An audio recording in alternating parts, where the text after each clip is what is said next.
You guys will be Year 7 students today doing some PE, in particular netball. First question I have for everyone is who's played netball before? Just raise your hand if you've played. Yeah, I figured everybody probably had. Netball's a pretty common sport, played on Saturdays, mixed on weekdays, all that sort of stuff, all ages, all genders. I've got a video here from Netball Australia, particularly the Melbourne Vixens netball team, a bunch of players and some students from a school somewhere that are explaining the rules and why netball's so good for your fitness and all that sort of stuff. So I'll play that one for you now.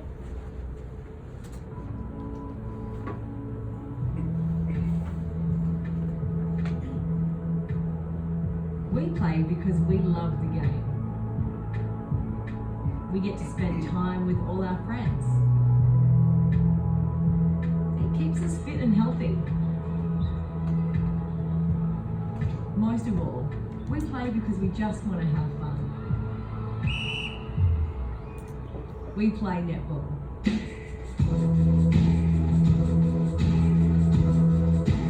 And you're welcome to play too. Because anyone can play. All you need is a ball and a pair of hands, and you're ready to go.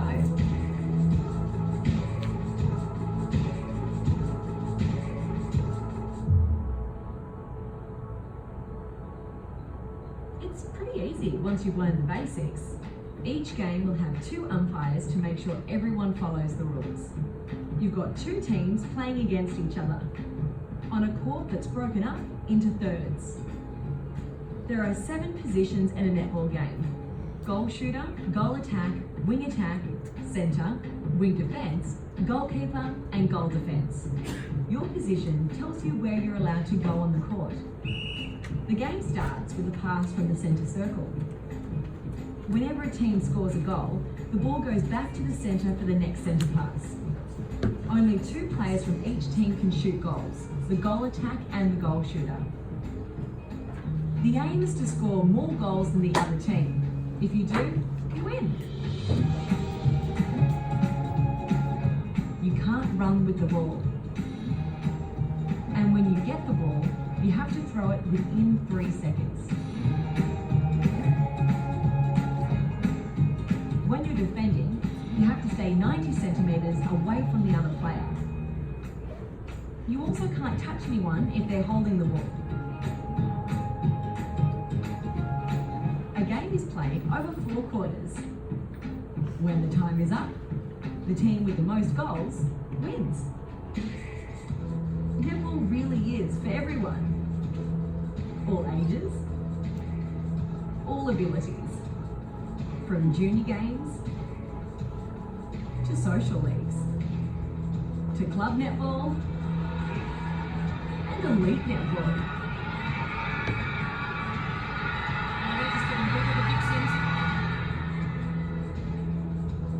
So come get involved and have a go.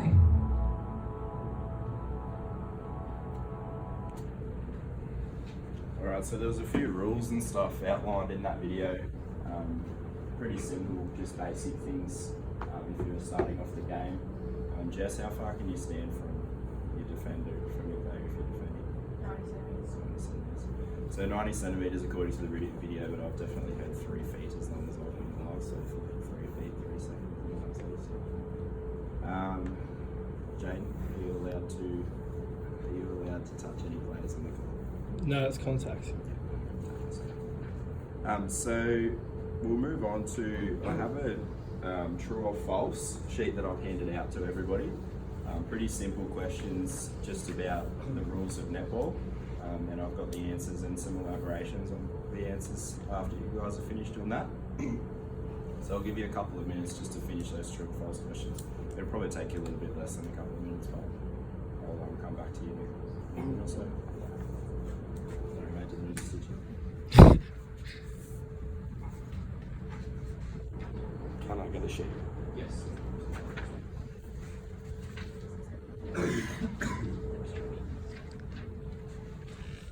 Error.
we going? Everyone pretty much done? Yeah. So as we saw earlier, there's a lot of people, pretty much everyone has played netball, so if you guys have any corrections that you'd like to make, or you'd like to make any extra elaborations on anything that's on the sheet, feel free to chuck your hand up and let me know. So the first question is, well, the first statement, sorry, is you can bounce the ball to yourself. This is false. So as we go through, just correct your stuff as well. So this is false. You can't bounce the ball to yourself in a game of netball. This is called a replay ball. The umpire will call this as a replay ball, and it will cause a turnover. The opposition will get the other ball, and they'll keep going. The next one is stepping is allowed, but only if you're playing centre. So this is false as well. Stepping is not allowed in any aspect of netball. Only pivoting, which we'll talk about pretty soon. The next one is an obstructing player must stand out of play, which is next to the person with possession. This is true. So if the umpire calls obstruction on a player, the obstructing player must stand out of play next to the player, and standing out of play means that you are pretty much not in the next possession. So you'll stand next to your opponent that you've obstructed, or the person that's taking possession of the ball. And then once the ball's passed on and play continues, that's when you can move off and keep going. So the ball can be thrown from one end to the other. This is false. So the ball must travel for each third sequentially. You can't throw the ball from one end to the other. This would make it far too easy to shoot goals and stuff if you're up the defending end and throwing to the attacking end. The next one is goalkeepers and goal shooters must stay in the ring and the attacking or defending third. This is true. Goalkeepers and goal shooters, they can't go anywhere on the court apart from their attacking or defending ring at the end of the court, or the end third that they start playing. Centre can go anywhere on the court. So this is a pretty common thing that a lot of people that are starting playing netball think about centre, because you always hear that centre can go wherever they want to. This is mostly true apart from the shooting and defending rings at the end of the court. So the centre can go wherever they like apart from the ring at either end of the court. Netball is only for girls. This is absolutely false. I play mixed netball myself, but there's plenty of competitions for anybody who wants to have a go at netball for sure. Like, if you want to play, you can do it definitely. You're allowed to push if you're contesting for the ball. This is not true.